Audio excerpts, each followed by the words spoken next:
Yeah, this one right here, this is where it all started. This is the original Metal Flake PD, and for years this disc was my go-to disc in the bag. One of the big things that really turned me on to the PD is the small rim that it has. For being a power driver, it has a much smaller rim in the hand than say a PD2 or a distance driver like a DD3. And the PD for me, I can almost get just about the same distance as a DD3 or PD2. So for me, having the comfort of a smaller rim while still getting a lot of distance was a big selling point for me.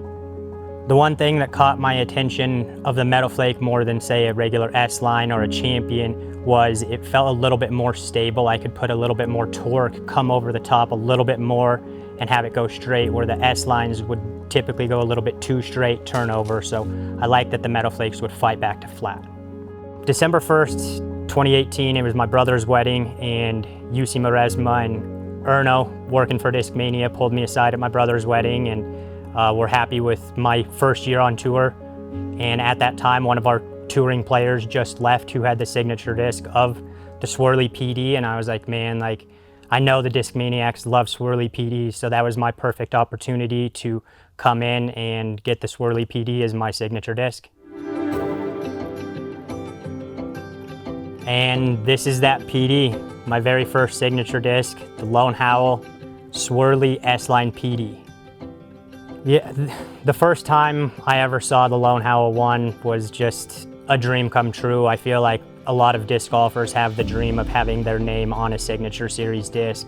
And when UC and Erno pulled me aside and made that dream a reality, and then actually having the discs in my hand for the first time was a moment that I'll never forget. I've got a sleeve at my house, some that are bagged that won't be thrown, and I've got some used ones that cycle in and out of my bags. So I'll always have a Lone Howl in the bag.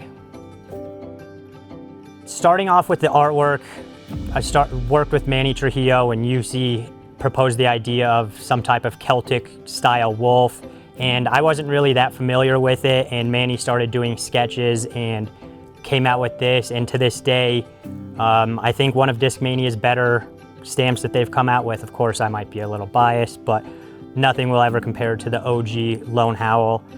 So the flight characteristics of the Lone Howl 1, coming from the Metal Flake PDs that I was throwing, was much more on line with what the Discmanias love with their Swirly PDs, which was dead straight, nice and reliable, not too overstable, but you could get a little turn out of them and know that they're gonna finish left.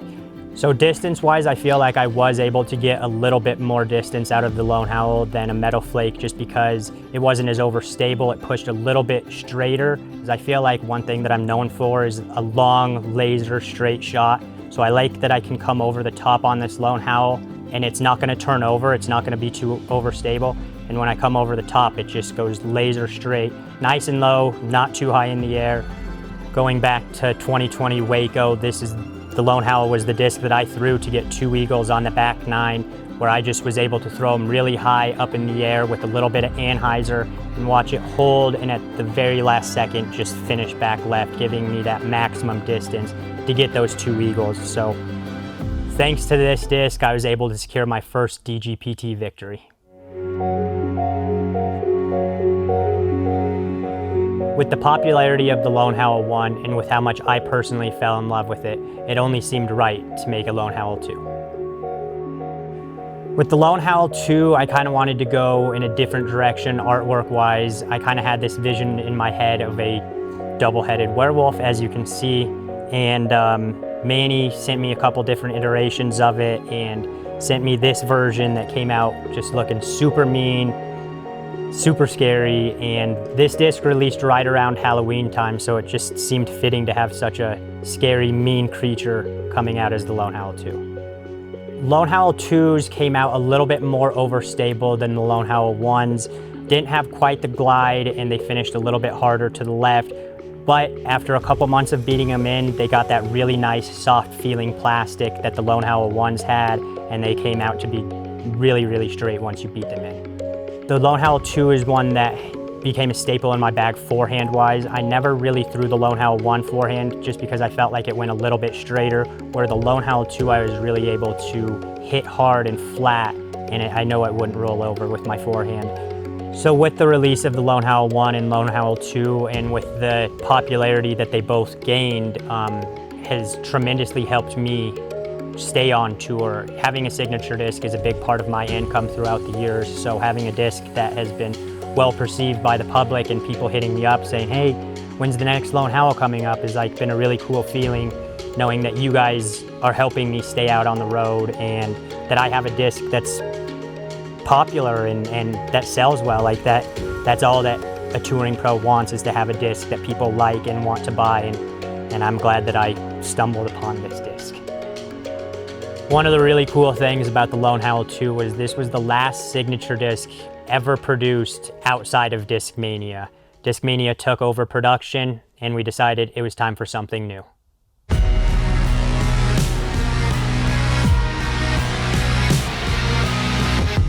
And by something new, I mean taking it back to where it all started.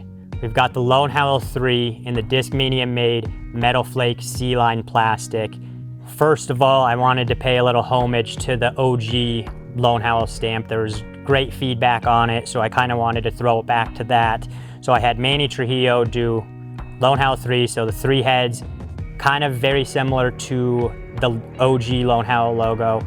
And one of the things that you'll find hidden in the artwork is my own personalized logo. As far as feel, these are probably middle of the road. They're not super firm, but they're not quite as soft as the original Lone Howls. And flight-wise, they're pretty close to the old original Metal Flake PDs. They're nice and reliable. I can throw them nice and hard, flat with a little anhyzer, and watch them fade back to the left. This Metal Flake is going to be much more glidey than your standard stock C-line, and definitely going to be a little bit more straighter. They're not going to be as overstable as those stock C-lines. One of the really cool things about the Lone Howl 3 that I'm super stoked on is, for the first time in a Signature Series PD, we've actually got lighter weights. We've got a bunch of 169 grams, so it's really cool that these 169 gram Lone Howl 3s are out for everybody to enjoy. It means a lot to me to have this whole process come full circle, from not having a signature disc and loving the Metal Flake PD to having Lone Howl 1, Lone Howl 2, and now the Metal Flake Lone Howl 3. It just means the world to me that Discmania has the trust in me and the support to keep me out on the road, and to everybody out there who has shown enough support to want Discmania to make a Lone Howl 3. Without you guys, without the support, this wouldn't be possible. So I'm really excited for this one.